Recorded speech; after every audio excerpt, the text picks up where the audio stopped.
कुरुक्षेत्र की भूमि पर हुए इस धर्म युद्ध से जुड़ी कई कथाएं प्रचलित है। कुरुक्षेत्र वही नगरी है जहां महाभारत का महान युद्ध कौरवों और पांडवों के बीच लड़ा गया था। हरियाणा राज्य में स्थित इस नगरी में ही भगवान श्री कृष्ण ने अर्जुन को ब्रह्म ज्ञान दिया था, जिसे आज हम भगवत गीता के नाम से जानते हैं। पुरातत्व सर्वेक्षण में महाभारत काल के कई अवशेष इसी स्थान से प्राप्त हुए हैं, जिनमें बाण, भाले इत्यादि चीजें शामिल हैं। कुरुक्षेत्र में आज भी एक प्राचीन कुआं मौजूद है, जहां कर्ण ने युद्ध के समय चक्रव्यूह की रचना की थी और अभिमन्यु को धोखे से मार दिया था। महाभारत में बताया गया है कि घटोत्कच के पुत्र बार्बरिक इतने बलशाली थे कि वह युद्ध को केवल 3 बाण में ही समाप्त कर सकते थे।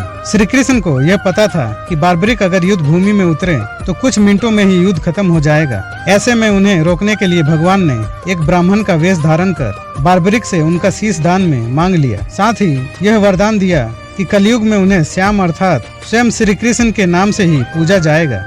लेकिन बार्बरिक ने भी श्री कृष्ण के सामने यह इच्छा प्रकट करते हुए कहा कि मैं इस युद्ध का परिणाम देखना चाहता हूँ। तब बार्बरिक के धड़ को युद्ध क्षेत्र से दूर रखा गया था और जिस स्थान पर उनका धड़ रखा गया आज वहाँ भगवान खाटू श्याम जी का मंदिर मौजूद है। हम सभी इस गाथा से परिचित हैं, जिसमें बताया गया था कि एक पर्वत पर हनुमान जी और बाहुबली भीम की भेंट हुई थी। तब भीम ने हनुमान जी को रास्ते से अपने पूंछ को हटाने के लिए कहा था। हनुमान जी भीम को पलट कर कहा कि वह स्वयं ही इस पूंछ को किनारे कर दे, लेकिन भीम उस पूंछ को हटा नहीं पाए थे। इतिहासकार और विद्वान बताते हैं कि यह घटना उत्तराखंड में जोशीमठ से लगभग 25 किलोमीटर दूरी पर हनुमान चट्टी पर हुई थी। तब हनुमान जी ने भीम को महाभारत में विजय होने का आशीर्वाद दिया था।